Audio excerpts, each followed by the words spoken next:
G'day ice cream lovers, Steve Christensen's my name, self-appointed headmaster of Scoop School. In this episode we're going to be talking about the Blue Cross of Doom. Look, before we get into the Blue Cross of Doom, I do want to thank our episode sponsor, which is Carpigiani. I don't know how thankful they're going to be about being the sponsor of the Blue Cross of Doom episode.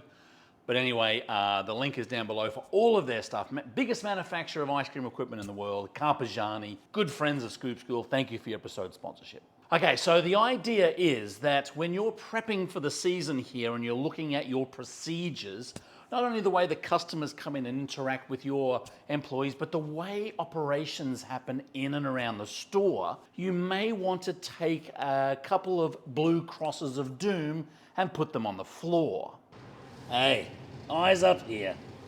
Okay, so what operational experts will tell you is that efficiency and moving around the store is really important. It helps manpower, it helps reduce labor costs, makes you more efficient, increases speed of service, and that's why people are using this kind of blue painter's tape. You can use whatever paint you want, and maybe put a couple of these blue spots right on the floor to just give you an idea of how many times your employees are crossing over that blue cross of doom in order to fulfill a customer's needs. Let's have a look at how it works. Ice cream lovers, let's look at the simple process of making a shake. So here I am at the dipping cabinet here. I'm gonna scoop ice cream in here, but before I do, I've gotta think, where are the cups?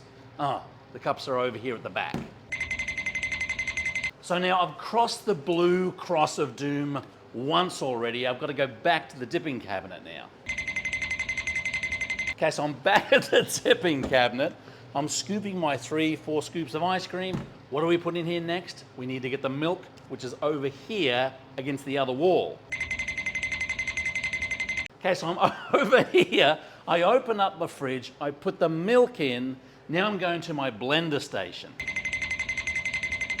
So over at the blender station here, I'm basically blending flavor, milk, dome lid on.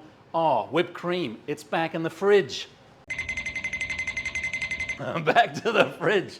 We get our whipped cream out, we put our whipped cream on, customer's waiting area is over there. And then finally, I'm not kidding, I'm actually quite exhausted. I'm handing the finished product over to the customer, and we've figured that we've crossed this blue cross of doom about 5 times. Now, have we exaggerated a little bit?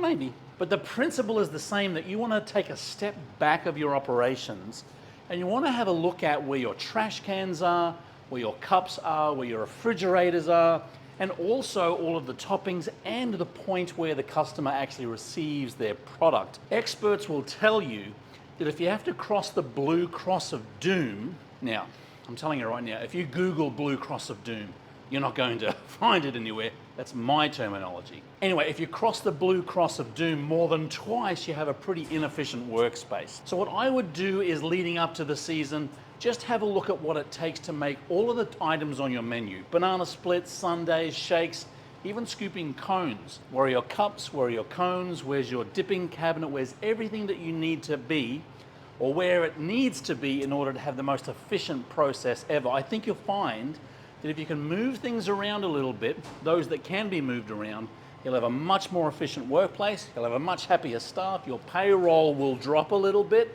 your revenue will increase, everyone's going to be happy. Thanks for joining us. Hey, I'm interested whether you use something like this in your business, or whether you have any tips to kind of help you be a little bit more efficient. Leave them in the comments below. While you're tinkering around down below, click on Carpigiani.com, our episode sponsor. Thank you so much for your episode sponsorship. And look, if you have a question, problem, manamanatar, conundrum, then also leave us a comment down below. We try and get to all of them as best we can. Keep on scooping. We'll see you in the next video.